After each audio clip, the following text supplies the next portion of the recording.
Troy Marks, thanks for taking the time to do this, buddy. Sure, man. Thanks so much for having me. Man, so, crazy times we've been in. Obviously, we were talking about that earlier, and I've seen so many bands canceling shows, canceling tours, postponing tours, and some of these bands are really taking a hit, and they find themselves doing things like virtual concerts and things like that just to try to recoup a little bit of money that they can from what they're losing at this point. I mean, to me, it's amazing that people aren't more disheartened with it, but at the same time, it's inspiring to see people still keeping it going. I think, man, for me, it's like everyone's trying. We're all pretty much in the music industry, self-employed, and trying to do the best that we can. And it's such a rough industry, even in the best of times. Mm-hmm. And now it's like we're all kind of scattered and trying to talk to each other and say, what are we going to do? What do we do now? I think no one saw this coming, and it's just was such a surprise. And you go from playing and everything's great, and then boom, you shut down and you stay inside and you do nothing. Right. And everyone's kind of scrambling to try to figure what works for them. For me, I'm kind of sequestered with my family at the moment, and just trying to figure a way through it all. I haven't done any virtual concerts or anything, but we do have a couple things planned, depending upon how long it goes. Mm-hmm. Yeah, I mean that. Like I said, I totally commend all these bands, all these musicians, and yourself included, who are still, maintaining to have a positive attitude in everything that's going on. I mean, I know it's hard, but how important is it to you to stay positive, and what do you think that does for you to stay positive through all this? Man, I just put out a thing on social media the other day, basically saying the same thing, man. Stay positive, stay strong, stay safe. It'll all pass. Everything passes in time, and I'm sure that we'll get through this. I mean, for as divided as we are as a country, and in my opinion, perhaps this can be something that can galvanize all of us. I think it transcends politics and everything. Something like this doesn't discriminate. It affects everyone. It transcends race, age. Well, maybe not so much age, but it's just. I think that hopefully it can bring us all together in some way. When it's all said and done, there can be some positive that comes out of it.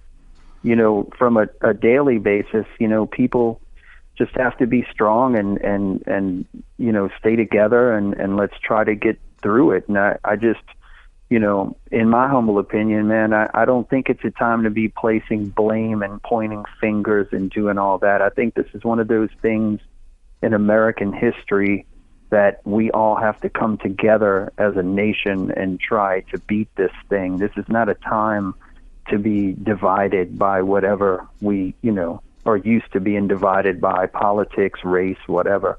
Mm-hmm. We need to come together. No, absolutely. I totally agree. And, just to kind of touch on what you said, it's not selective. It's not like, no. It totally is something that is bigger than all of us at this point. And,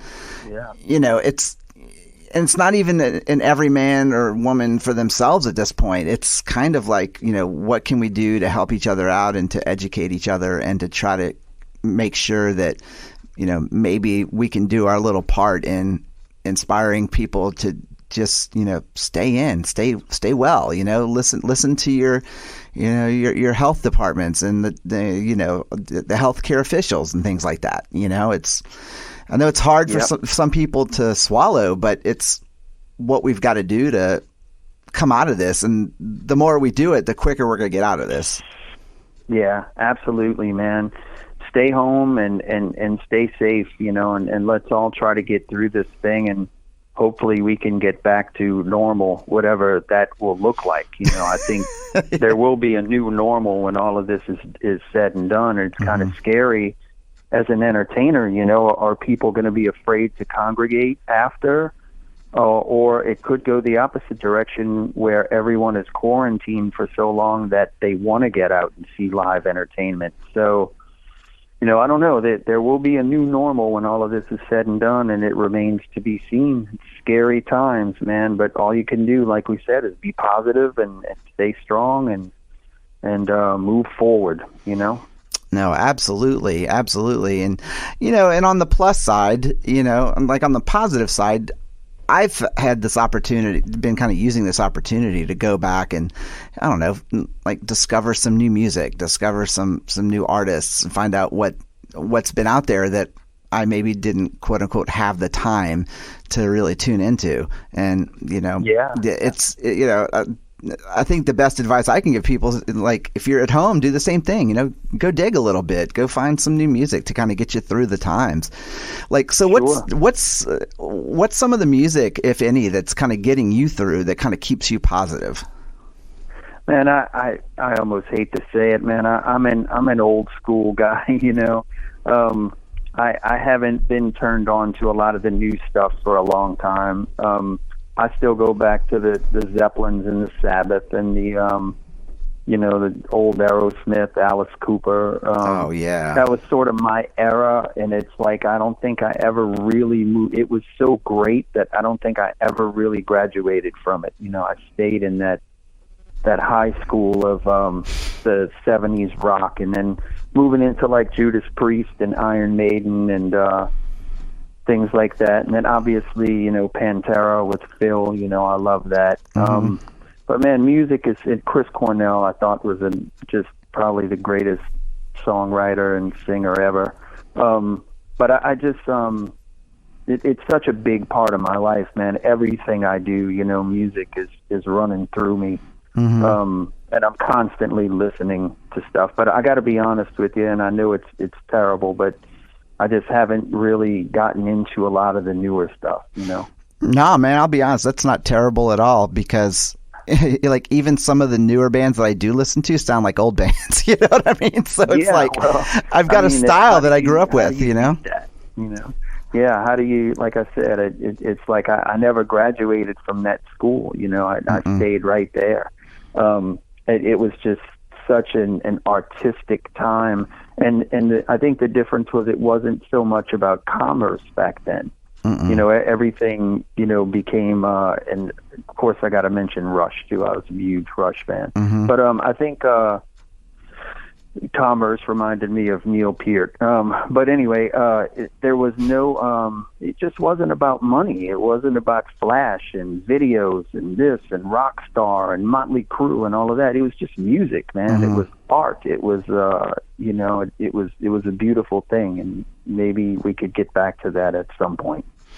Oh yeah, and and I love that you kind of touched on that, because I grew up, in the 80s, and it was one of those, like you said, it was kind of a magical time for music. And even now, like with all the modern bands or whatever, it's like, you don't hear that a whole lot anymore. But I'm starting to see a lot of bands kind of coming out of, I don't know, Switzerland, Finland, Canada, things like that, that kind of, younger bands that sound like the music that you and I listened to, which I think is great, because I feel like that they keep it alive and going for another generation, as opposed to, kind of forging forward with a more modern sound to it. I like being reminded of the old days, and the bands I grew up with. Right, absolutely. And I think it was just such a great artistic time. And I have a son that's 18 and sings really, really well. I mean, really well. And it's unfortunate because he wants to play, he wants to rock, he wants to get in the garage. And in my day, there was 1,000 people out there if you put the word out, and you could play with everyone. And now he's having trouble even finding people to jam with. Oh, because yeah. It's just, kids today are not into guitars and all. It's more turntables and hip hop and all that stuff. But, getting back to what we were saying, he was asking me, I'm writing some songs, what do you think they should sound like? And I said, well, you have to you have to be true to yourself, and that's what I think defined all those bands. That there was no preconceived notion of, you have to let's try to sound like this or try to sound like that. It was just, let's be unique and let's be true to our own heart, Right. And I think if you do that, then, you have a decent chance of at least creating music that is true and honest. And I think people recognize that. When something is real, you can smell it. When it's contrived, you can smell that too. So, that's what I tell him. Do what's in your heart, and whatever that is, whatever comes out, that's who you are. So, no, absolutely. I think that was what the beautiful thing was from our youth. Was these bands didn't really have much of a motive other than just, like you said, just fucking getting out there and rocking, and having fun and playing shows, and. Like, it's sort of like a painter. If you go up to that canvas and you go, okay, I'm going to paint a picture that looks like this, or something I heard or something I saw. It's going to look like, no, you go up and you create what's in your heart on that canvas, and then it's unique to you and it's true. Mm-hmm.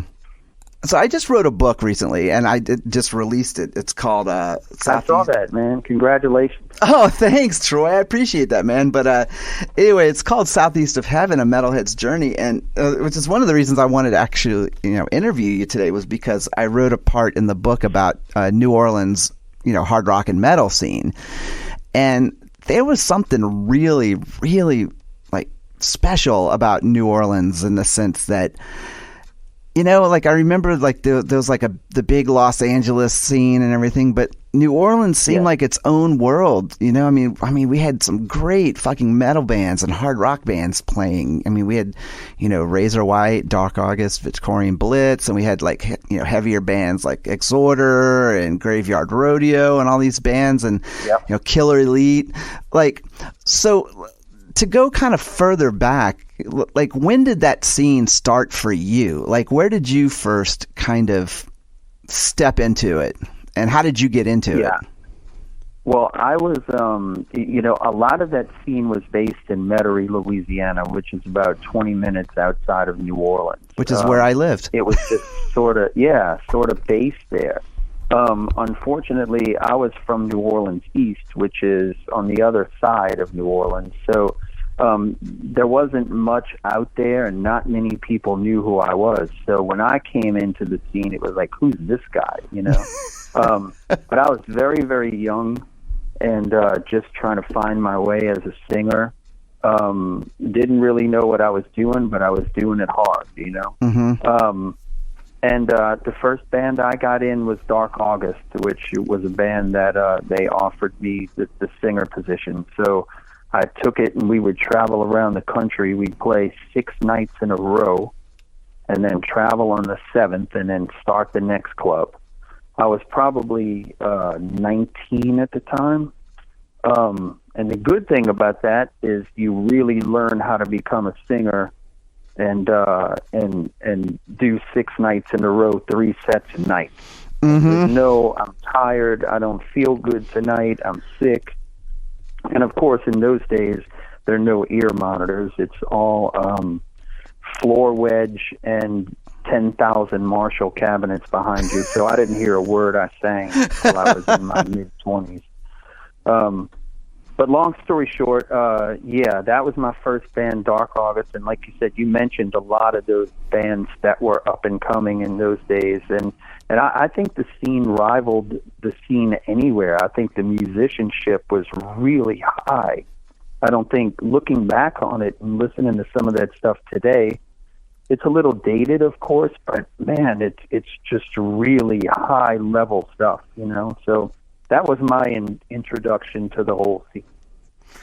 So now, when you were in Dark August, like you said, you were young. You were like, what, like 19, 20, something like that? 19? Yeah. Like, yeah. Did you guys have any idea at that point that you were a part of something that would eventually be very influential and kind of a stepping stone, of course, to some of the great musicians and bands that emerged from the city and whatnot? were you kind of aware that that could be a possibility, or were you guys just kind of like, this is just what we do? Yeah, absolutely not. We were kids. We had no clue what we were doing, and we were just excuse me, we were just having a good time and trying to create music the best that we could. I don't think any of us were aware of a bigger picture or anything like that. The good thing about it was a pretty small musical community. So like you said, you had Razor White was out there with Phil Anselmo fronting that band at the time. You had Victorian Blitz, which was Kirk Winstein from Crowbar. He was fronting that band at the time. Graveyard Rodeo was Pepper. You had Exhorter with Kyle Thomas. There were just so many great bands, and everybody knew each other. That was the cool thing. Everybody hung out at the same bars. So you could go there, even on a Wednesday night or a Thursday night, and run into everybody. And everybody sort of supported each other. There wasn't a big competition at that time, or, it was a great time, man. It was a magical time. And some of the guys have gone on to do really, really great things. And it's a testament to how, like I'm saying, how great they were, even as kids. I mean, Kyle Thomas was a great singer from the first time I ever heard him. Same thing with Phil. Kirk was always a great songwriter. It just, even as kids, you could see, even if we didn't realize it, you just knew that it was great. Right. And it's so funny because even looking back on it, just to kind of touch on what you said, like about how, some of it may even sound dated or whatever, like, I'll be honest, like, I don't think a lot of it sounds dated at all, because if anything, I think it sounds pretty fresh, in the sense that there's so many bands now that are kind of coming out that are looking back to those classic, bands now. And I've been a Razor White fan since 1987, and I covet my Razor White demo. You know what I mean? Like, oh man, I appreciate that. Yeah. And somebody that. Oh man, dude. Well, somebody had the foresight and the brilliance to actually convert that, to a digital medium, and so that people could listen to it, and on their iPhones and on the computer and whatnot. Sure. And I am still blown away at how just the musicianship, like nobody sounded like quote unquote local bands. Like, I mean, you guys were rivaling LA and bands like that. So what was it that pushed you guys so hard to not just sound like a bunch of garage bands, because you guys sounded like fucking like rock stars to me, when I was a kid. I appreciate that. Yeah. I don't know, man. I just think it was just us coming together as kids and wanting to forge an identity, And the cool thing was, I don't think anybody really sounded alike. Everybody kind of had their own vibe going on at the time. So I think it was more a thing of not, again, being aware of any bigger picture. I think the world was a lot less connected in those days. So there wasn't all of this computers. I mean, I'm so old, man, we would travel on the road, there wasn't even cell phones, I mean, and it was cool because we were all together. That's what you do. You spend time together. And I think it made us tighter. It made us better friends, better bandmates. But I don't think we were aware of really what was going on outside of really what we were doing. I remember as a kid, I would sign up for like the Led Zeppelin fan club, and every other month or something, I'd get some newsletter in the mail, and I would like covet that thing, It meant so much, and that was my only link to the outside world of kind of what was going on. These days, you just click on the computer, you connected to music everywhere. So I think that was beneficial in some way, that we weren't really aware of what other people sounded like or what they were doing, apart from just us trying to forge our own identity. I mean, of course, we heard the bands that were out at the time, and they were influential in a lot of ways, but just on a local level of, what's going on in the LA scene or the Seattle scene or this scene, New York. Nobody really knew. We were just doing what we did at that time. So what was it that kept you guys from heading out to like LA or whatever? Because like I said, for as long as I remember, like when I really started to get into a lot of the metal bands, I was in, 7th, 8th grade, and, going to St. Benilde and, Metairie, and just, and so like, I spent a lot of time going to like the CYO, St. Christopher's shows and whatnot. And, I just remember thinking it was so cool that bands from around the corner, in some ways, were playing these big stages and, in my friend's school gym, and like, whereas like most of the times you guys were playing bars that we couldn't get into, you guys brought the shows to us and kind of presented yourselves as like larger than life, at least to me. But what was it that kept you in New Orleans and not going to LA to try to, quote unquote, make it or whatever? Yeah, at the time, I don't think we ever even thought that far ahead. Like, it may have looked larger than life to you, and I know what that's like because I was 12 years old watching Zebra and the CYOs, and for me that was, Randy and Felix and Guy, they were my heroes, and that's what I aspired to be. And so it was larger than life to me, and I thought one day I want to be there and be doing that. And but I don't think we ever really thought that it could be so influential, or that we could make a living out of it, or that it would become our life. I think the only thing we really thought about at that time was just trying to write good songs and where we were playing that month and what we were doing, and just sort of taking it a day at a time. In hindsight, if there had been some management or some smarter people around us that could have maybe, guided us a little more, I think it may have benefited all of us, at a younger age. But man, we were flying by the seat of our pants, and just and having a good time, enjoying life, being young, being in music. I mean, it was sort of a dream come true just to be able to play live and be in front of people.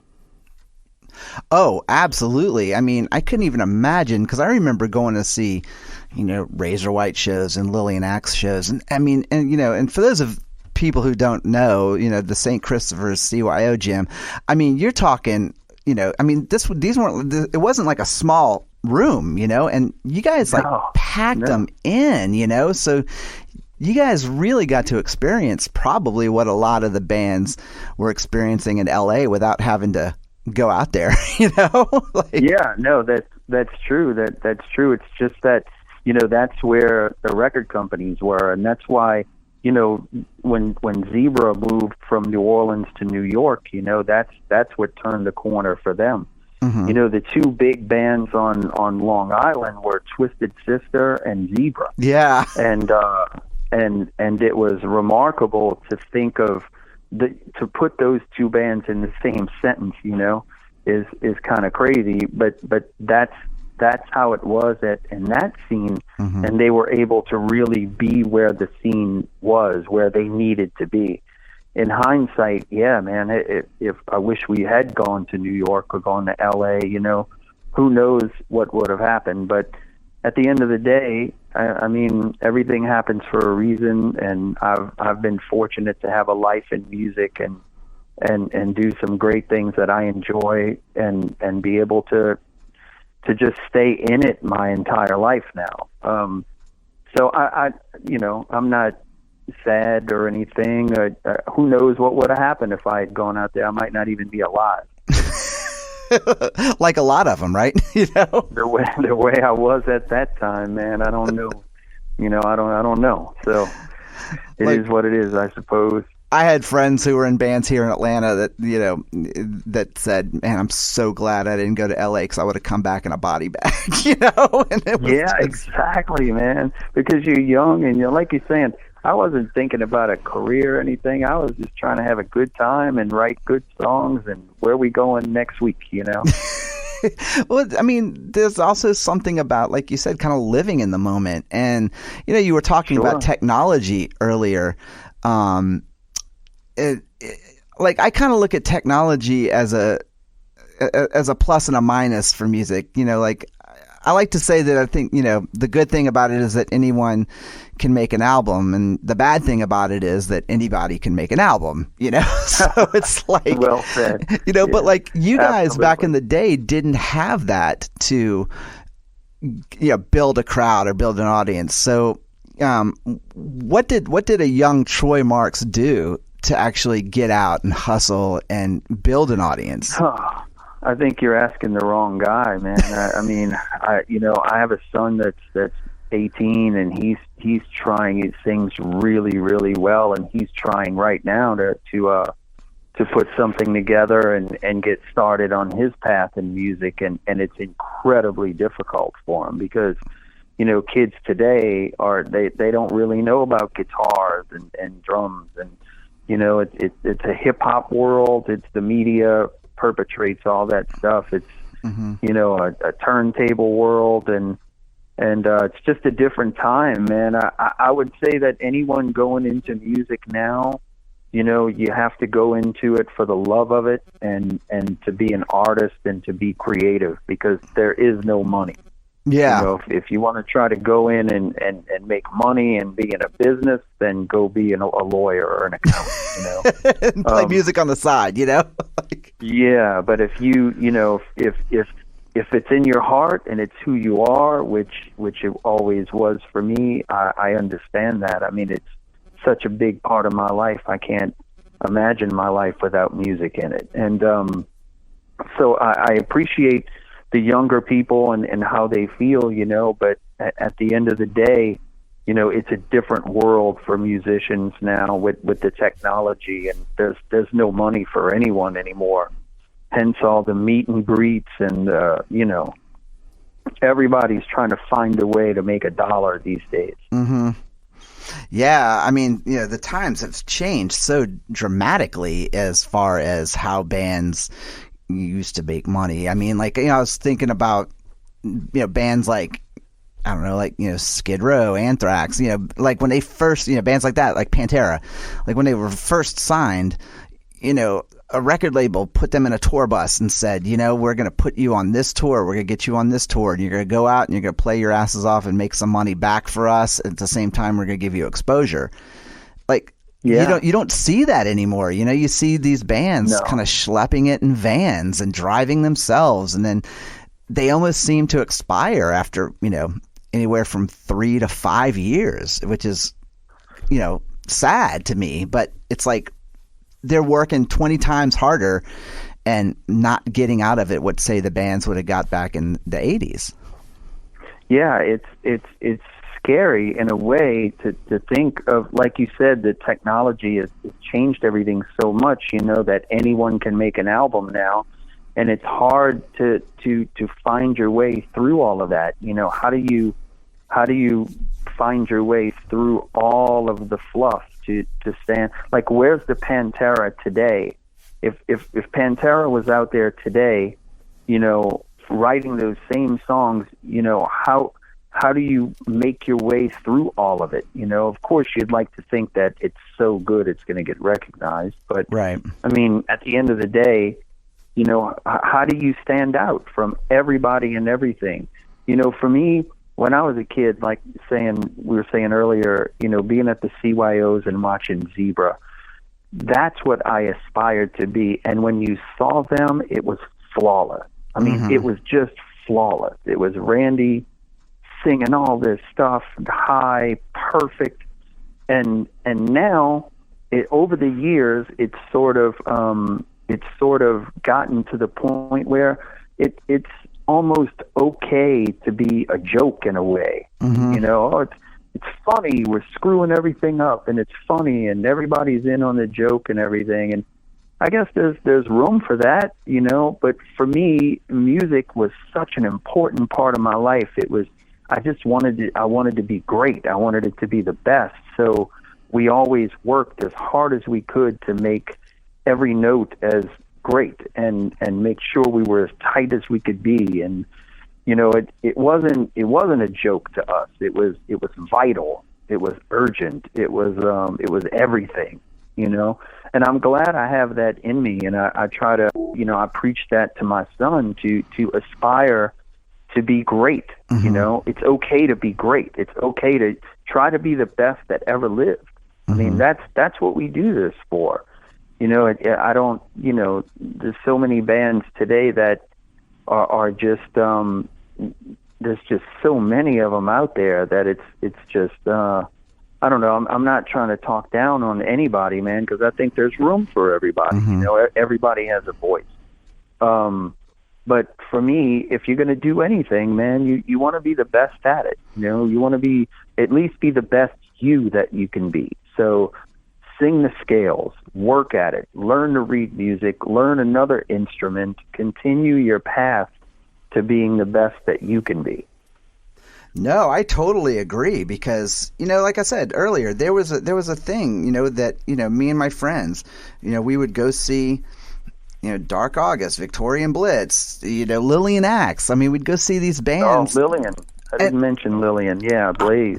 I mean, phenomenal band. You guys set the bar so high, but at the same time, you made it attainable for us, as young musicians, because we were like, God, these are guys from the block, that sound every bit as good, if not. I mean, to me, Razor White was as awesome as, say, like Rat, or like, Victorian Blitz was every bit as awesome as, Wasp or somebody like that. And so, there was always a quality to what you guys did. And I don't ever remember looking back and going, oh, yeah, they were kind of amateurish. Like, there really was nothing amateur about what you guys did at all on the scene. No, I mean, the bar was high out here. There's no, like I said, and I think for us, going back, it started, for me personally, with Persia. There was a band called Persia. I remember them. And Zebra. And those two were the ones in 2-4K. Those three bands were the ones that were like just blew everybody away and set the standard. And then there was Lillian Axe and Steve and Johnny, which were just phenomenal. And then it went down to like us, when Razor White was originally Phil, I was in Dark August. And then when Phil left to join Pantera, Phil Anselmo, that's when I got the call to join Razor White. So I quit Dark August and joined Razor because it was a step up at that time. And big shoes to fill, being the singer that takes the place of Phil Anselmo. Even as a kid, he was just phenomenal vocalist and frontman. So for me, coming from New Orleans East, like I said, nobody really knew who I was. To step into those shoes was a tall order. I did the best I could, and was able to navigate it. I think at least the best that I could. And we, had some success and was able to travel the country and play all over and do well, release a couple of records. But yeah, I just think that the bar was so high that you wanted to fit in. You wanted to be as good as the band that you knew. Razor White wanted to be as good as Victorian Blitz and Lillian Axe and Zebra and live up to that standard. You wanted to be accepted as one of the better bands, So that's what we aspired to. I wish that we had bigger aspirations and had gone to L.A. and had more direction, or gone to New York and all. But, Zebra took us to New York in the 80s, and we showcased around with them for a while, slept on their floors. Their kids were stepping over us to go to school in the morning. They had always been great friends to us and did a lot to help us. So, but, it is what it is, man. I don't have any regrets on the way my career has gone. And obviously, some of the guys that I mentioned have gone on to do great things. Talk about underrated, man, those Lillian Axe records. Steve Blaze never did get their due, I think. I think those records were as good as anything Zebra did really well, Mm-hmm. obviously, and then of course, Phil is just a whole nother level. So Kurt did well. That new Exhorter record is phenomenal Oh with my Kyle God, Thomas. is that not like an amazing comeback for them? Oh man, and Kyle, like I said, Kyle's been great since he was 17. Mm-hmm. Just a phenomenal singer and lyricist and songwriter. So Vinny and Kyle were always just great. So just so many great musicians, man, that have gone on to have great careers. I applaud all of them. And what's cool too, Don, is that they're all cool people, man. You run into Kirk today from Crowbar, and he's the same dude he was in Victorian Blitz. Same Mm-hmm. thing with Kyle. Just everybody's just good people down here in New Orleans, man. There's a certain thing about it that you see people and they're just laid back and they're cool. Nobody's got that I'm better than you rock star thing. That never did really transcend down here much at all. No, I just always remember that, there was always this thing, that like, even if you didn't know somebody, if they were from New Orleans, you automatically became best friends. Like there was this something about, very true. Yeah, there's something about that city and about that heritage and about the culture in general that just, I don't know, it just kind of lacks pretension, and just lacks that kind of, like you said, that lacks that I'm better than you kind of mentality, which was very much present in other, genres. It's not pretentious at all. It's called the Big Easy down here for a reason. Everybody's just kind of moving at their own pace, and everybody's, hey, where you at? How you doing, man? Come on, come eat something. Come, What's it up, was bruh? always, What's up, bruh? There's a lot of camaraderie down here, So when you went from Dark August to Razor White, like obviously you said that was a step up for you, in like a step up as far as like them being a bigger band. Who were some of your peers that were on the scene at the time that even now you can look back and go that band should have been huge? Yeah, well, I just mentioned one. I think Lillian Axe. Mm-hmm. I think Steve Blaze is just a phenomenal songwriter, man, and all the what he did was those records. If you go back, I think they're one of the most underrated bands in rock, and not only the records, but from a live perspective too, and particularly when they had Ron Taylor, that band was just, I mean, they would blow anybody away. I Rat, any of them. I mean, they were on that Queensryche level, Oh. Great songs, great hard-hitting live band. I don't think they ever really got their due. And I think Zebra to a point as well, even though they had success, they were on Atlantic Records. I mean, I think Randy's voice was so unique that it sort of it was an acquired taste for some people. Mm-hmm. But those songs are as good as anything in the world, So really, I'd say those two, I think were ones that should have been even bigger than they were, although they've had great success. And the best thing I could say about them is that they're still alive today. Oh, I mean, yeah. We're talking, 40 years later? I think Zebra just celebrated over their 40-year anniversary, still together, same three guys. Exactly. Still performing at an insanely high level. Same thing with Lillian. Lillian's gone through a few singers over the years, but Steve is still writing great music, still a great band, still active today after all those years. Oh, yeah. I just saw Lillian Axe here last year. They were here for a festival called the Rocklanta Festival, and I mean, they, that band was like arena level as long as I can remember them. It's just the energy, just the passion for the music, and like you said, Steve never lost it. He plays just like he put that band together a week ago. Absolutely, and I mean, just I had the pleasure of playing in a band a couple years back with Steve. We did a cover band just for fun called Sledgehammer. And it was Steve Blaze on guitar. I was singing. Guy Gelso from Zebra was on drums. Joe Kaluta was on on keyboards from Persia. And then Michael Max from the original Lillian Axe was on bass. And we just went out playing covers. And man, it was so much fun. I mean, just such a high level of musicianship. So one of the better projects I've been in my life. And we were just playing like Maiden and, Judas Priest and Ozzy and stuff like that. And it was just so much fun to do that.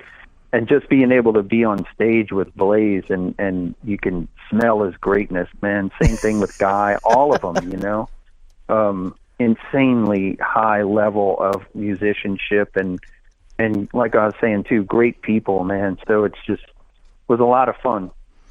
So when you came into Razor White, obviously, it's known now very, very, globally that Phil was the singer for Razor White. He's never been ashamed to admit it. He's very open about his beginnings and stuff. But what was it that changed for you guys, that changed for the band so big upon his exit and with your entry? I think we were still trying to be in that same. Razor White was more, we had two guitar players that played really well together. So we were in that Judas Priest, Iron Maiden vein. So I think that's sort of where our heart was. We were going down that road.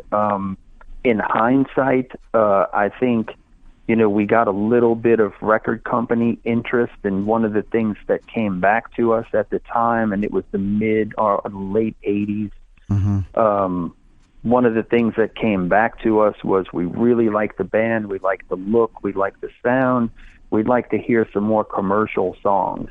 I think that was the height of the Dokken, all of that era, where they and I think, unfortunately, in hindsight, we started chasing it a little bit and trying to, and getting back to what we were saying earlier about being true to yourself. If I could do it all over again, I'd say, no, we're not doing that. We're going to stay true to who we are and just write those Judas Priest, Iron Maiden type songs that we enjoy.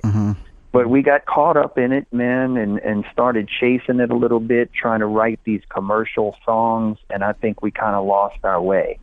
That's sort of where it kind of went sideways for us a little bit. But everything happens for a reason, man, and that was sort of the demise of Razor White, I think, when we really got away from who we were and started trying to be what they wanted us to be. It's funny because I remember when the first Skid Row album came out, and I think it was like 89 maybe or whatever. And I just remember thinking, oh my God, they stole this from Razor White. I was like, even when I go back and I listen to the Razor White demo now, like I go back and I go, God, these guys could have been Skid Row at a point. Like, did you guys hear something like that and then go, that should have been us? As far as like you were talking about, as far as like where you guys kind of bent a little bit? I don't think we ever really thought like that. I just think that everybody was doing their thing at the time, and I mean, when that record came out, that the vocals were so good, I think everybody was blown away by that. So yeah, for me, I don't think we ever really thought we were some big influential band or anything. I just, like I said, we were just doing what we did and didn't have too much of an awareness of anything else that was going on around us. So, obviously I talk about Razor White a lot because I was a big fan growing up. Razor White and, like I said, a lot of the other New Orleans bands were very influential to me as a young musician because I felt like, oh, you don't need to go to LA. You can do it here, But you guys, like I said, you put out an incredible demo tape. You put out a full-length album, just what the doctor ordered. Are those recordings ever going to be available, say, like in a digital media for for people that would be interested to hear that former piece of, or actually that big piece of the New Orleans, hard rock and metal lineage? Yeah, I had gotten some calls over the years, and I got another one recently too, from these different record companies that are interested in doing that. They want to remaster it, re-release the record, and for me, I don't know, man. I was always like, I don't know, it's like, do you do it or, do you not? And when you start dealing with those people, it becomes pretty legal pretty quick, and they want you to sign this and sign that and give away this and give away that. And, so I don't know, man. It's like, I don't know what the demand would be for that. I don't know if it would be worthwhile doing to remaster it and put it out there, but the offers have been there over the years, and particularly like in the last few months, this guy's been ringing my phone off the hook going, man, we got to do this. So I don't know, man. What do you think? Do you think I should do something like that? You think there's demand for that? It's funny because I think that there is a younger generation of hard rock and metal fans that have, it's almost kind of like they've created this little like subculture where what they do is they enjoy tracking down demo cassettes and demos of bands, that no one's ever really heard of and things like that. Sure. And I think that, this younger, like I said, and when I say younger generation, I'm talking like, I'm 46, so I'm talking like in their 20s, you know what I mean? So right, it's like, right. But these kids are kind of like, they hear so much modern stuff and they're accustomed to the CDs and whatnot and the digital music that they're finding old mediums like cassettes, demo tapes, things like that. And so I think that there's something to be said there about people having an interest in hearing things like that. I mean, and I'll be honest, like that demo, the 4-song demo guys Sure. you did, like, yeah. Was there extra songs for that, or did you guys just go in and cut those songs? Yeah, we just went in and did those. That was all we could afford at the time. Mm-hmm. So that was the 4 that we did. And then the next time we were able to get enough money together to go do studio stuff was the record that we put out there, Just What the Doctor Ordered, which again was more of us chasing that sound that we, I wish we had stayed with that original demo sound, because that's who we were. That's what was in our heart. That was the genesis and the core of what Razor White was built on. But then we sort of started chasing it, and that a lot of that Just What the Doctor Ordered stuff was that period. But I still think those songs are good, but just, again, not necessarily who we were. Yeah, I think that demo to me is what was very synonymous with, like when I think of Razor White, I think of Never Cry Wolf and Doggy Dog, Yep. Those are the songs I think of. Like even now, as I'm mentioning the songs, I just clenched my fists. I was like, Never Cry Wolf. You know what I mean? Right. And that's the stuff that I feel like if people could hear it, they would go, God, this was 88. Like, because you guys, it's like you guys were heavier than the norm, but still very melodic. Kind of like you said, it was kind of a Judas Priest. You can tell what your influences were, but you didn't. Razor White wasn't really copying us off of one particular band. It was like you combined all these influences and just created a great metal band. Right.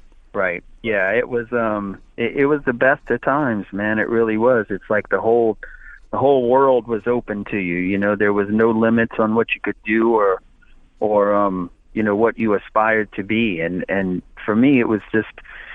I'd go in studio, and when in doubt, I'd hit the highest note that I could get to. That was really, what it was all about, in those days.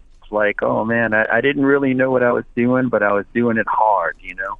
Right. And so, yeah, so to kind of answer your question, I think that, you know, if that demo was made available just to like I said, it's even floating around on YouTube now. I don't know who did it, but somebody has managed to split the songs up and put them up on YouTube now, you know? Yeah. And with a lot of hits, like now I'm not talking like 30, 40 hits, you know, I'm talking a lot of hits that people are obviously interested in hearing. And I even think that people who are Pantera fans, especially from the beginning, would love to hear the band that not necessarily Phil is singing on the songs, but to kind of hear where Phil came from. Where it came from. Yeah. Well, I mean, I appreciate your input, man. I'm probably will talk to those people and try to puzzle through it all to get maybe that demo released, you know? Mm-hmm. That'd probably be the way to go. I agree with you. Because, you know, I feel like with the Doctor Ordered, you know, that was available on CD and everything, and it was kind of like more of a mass availability. But like that demo, that was magic. Like I actually bought that at one of your shows. You know what I mean? Like, wow. I still have it. It's like the black cassette with the Razor White logo on the front. The logo on the front. I remember getting those cassettes in, man. It was like the whole world opened up. You know, we'd sell them at the shows, and it's crazy to think that it was cassette, you know, that was the only way we had it. $5, man. That's how much much it cost me. $5. That's right. I made the sign. Razor White cassettes, $5. $5. I remember that, man. I even had the cartoon shirt of you guys on the front. Oh yeah. I remember that too. We had someone do that little cartoon drawing of the band. It worked out pretty good for us. Ah, man, dude, I wore that shirt till it fell off of me. Seriously, like it literally. Yeah, we sold a lot of T-shirts and a lot of cassettes in those days. You know, that's how we were living. So, do you ever hear Razor White mentioned much, like from the outside? And if you do, I mean, aside from me or whatever, but like whenever Razor White comes up, like what is your thought? Like, how do you feel when someone mentions Razor White as, you know, a piece of, you know, New Orleans history? Yeah, see, I don't know. I guess I don't really view it that way. For me, it's one of those things that, like, it's sort of like looking back at an old high school photo. You know, you look back at it, you remember it, but yet you go, God, look at my hair, man. I wish I would have done this. You know what I mean? Like, I guess that's sort of the way I feel about it. And, you know, the cool thing is, man, I get people constantly, I won't say constantly, but consistently touching base with me through social media or phone calls or however they get in touch with me and say, hey, do you have that Razor White demo? Do you have any of that music? I'd like to get it, you know. And unfortunately, I gave all that stuff away years ago, and what I didn't give away, I lost to Katrina. Right. So I don't have any, I don't really have any of it. But yeah, people do ask about it. And like I'm saying, it was a time in my life, man, that I look back on very, very fondly. But at the same time, you look back on it and you go, God, I wish we had done this or done that or done this differently. We could have really done things and gone somewhere, you know. But hindsight is what it is, right? Absolutely. Well, so what was the magic behind the New Orleans metal scene, like, and hard rock scene? Like, what was it that kept you guys together? What was it that fueled the fire? Just the people. Just the people. It was just a great scene. It was a time in your life where everybody was young.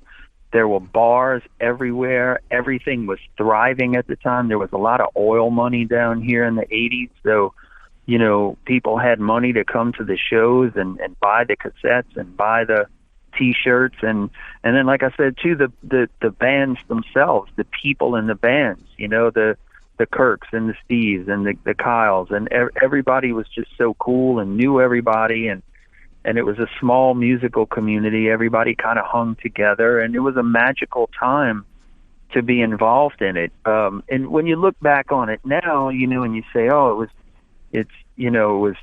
so influential, and it was this and it was that. But it was, at the time, it was just life, man. I mean, you're just young and you're living and you're writing songs and trying to sing the best you can and look cool and fit in with your peers, you know, not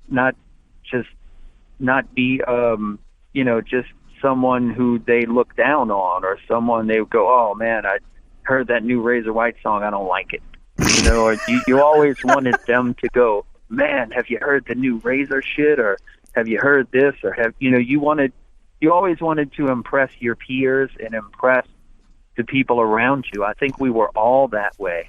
And then, like I said as well, there were a lot of people out in those days. The scene was great. Like everybody would come out to the shows, and there were all kind of places to play, and you know, it was just it was a great time to be alive and be a young band. All right, so I only have a couple of things I want to ask you, but one of them I want to ask you is this is kind of like a lightning round. All right, how many New Orleans hard rock and metal bands can you list starting now? Oh, how many? Yeah, name as many as you can. I smoked a lot of weed and did mushrooms when I was younger, man. I don't know. Well, so you always hear about the big ones, you know, like you hear about Lillian Axe, you know, Exhorder, Victorian Blitz, Dark August, Zebra. Who are some of the other ones that that don't necessarily get a lot of the attention, but who are some of the other bands that you remember looking back on going, wow, they should have got a little more notoriety? There was the Slugs, with Jimmy Bauer and them. There was Killer Elite.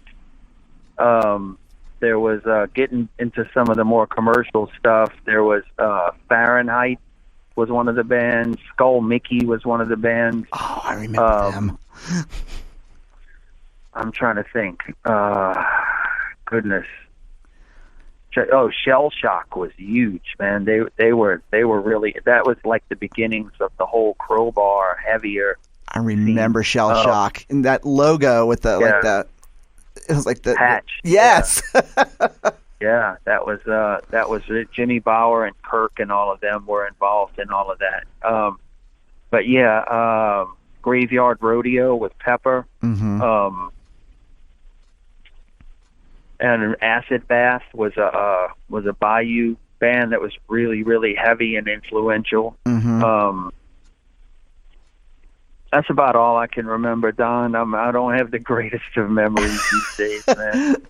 But it's amazing when you go back and, like I said, like when I think back on those bands and I go, God, it was such a magical time, you know, and it's so cool to see bands like, you know, like Exhorder, like, you know, making a comeback and, you know. Yeah. I mean, Slaughter in the Vatican was like one of those albums that actually launched a genre at some point, and you know, unintentionally. Yeah. You know, so what about a Razor White reunion? Has that ever been discussed? It's been discussed. I get asked about it all the time, but I don't think it's ever going to happen. I just, you know, everybody's sort of scattered across the country at this point, has their own lives, you know. I think I know that Steve Joseph was the drummer. He's been involved and runs the House of Shock down here, the Haunted House. Oh yeah. And he's has a pyro company, and he's been tour managing on the big levels for years. So he's like, you know, out with Kiss and, you know, stuff like that. You know, all these giant Florida Georgia Line. He just did all these huge bands. So that's his life. And then some of the other guys are married and have children. And then Matt Thomas, the guitar player, I think lives somewhere in Oklahoma. He's a lawyer, from what I understand. Wow. He was in Crowbar for a little bit, too. He was in Crowbar for a bit, yeah. And then he moved to Oklahoma and became a lawyer. But Matt was always one of those guys that was going to be successful at whatever he did. He just had that. So, yeah, I don't see it really happening. I think I'm sort of the face of the old Razor stuff. You know, people seem to contact me about it a lot. if it was ever going to happen, I think it'd have to go through me. So as far as putting it together, I mean, but I don't know, man. I'd love to get out and play the songs with my own band at some point, you know, if that's the best we could do. But as far as getting the original band back together, I don't see that happening. Oh man, well, you know, I'm always going to be a proponent for that, so you'll get tired of hearing it from me, man. Once a year, you'll hear it. I wish. Hey, I'd do it, man. I'd be in. I'd do it tomorrow. But yeah, gathering those guys, I think, would be a tall order. Oh, yeah, being so spread out, man. Well, yeah. Yeah. Well, Troy, thank you so much for taking the time to talk about just, you know, the New Orleans scene and Razor White and all that good stuff. You know, it's great to hear the stories from someone who was there and who can remember it somewhat. My pleasure. I enjoyed talking about it. Again, congratulations on all you do, man. I haven't read your book yet, but I do plan to. And you're a huge proponent of great music, and keep doing what you're doing, man. I see you doing great things, so just keep it up. And if I could, man, I'd like to also mention real quickly, I got a new solo record coming out that's done, mixed, mastered. I got the artwork done. I just got to find the time to put it out. It's called Godspeed. I got one of the songs Randy Jackson plays on from Zebra, another one of the songs Steve Blaze from Lillian Axe plays on. So I'm going to be putting that out pretty soon, and it'll be available at troymarks.com, M-A-R-K-S. I'm also on Facebook and all that stuff too, man. I appreciate you taking the time to talk to me and even being interested, man. So, you know, you got a friend in me, man. Whatever I can do for you, I'm always there as well. Well, thanks so much, Troy. I appreciate it, buddy. Thank you. My pleasure, brother. Good talking to you, Don.